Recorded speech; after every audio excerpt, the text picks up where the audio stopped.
The Quilt project began more than 20 years ago with the idea of Cleve Jones, friend and associate of Harvey Milk.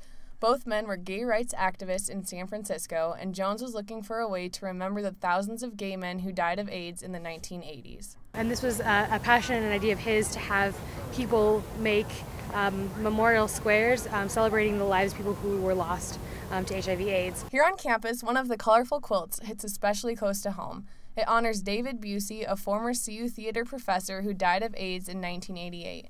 Following his death, several of Busey's colleagues made a quilt in his memory. It reflects his love of theater and the love his colleagues had for him. And this really personifies the disease, lets people know that, people who are dying of this disease are friends, their neighbors, their leaders, their firefighters. The AIDS Memorial Quilt is the largest community art project in the world, and there are over 40,000 individual quilts that have been made by friends, family, and community members honoring those stricken by HIV and AIDS.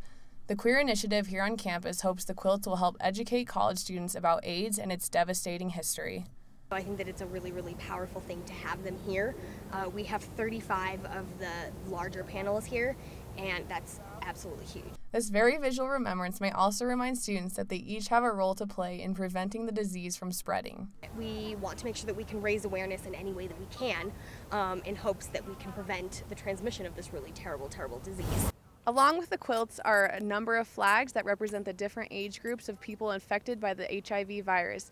In any given year, over 50,000 Americans will be diagnosed with AIDS.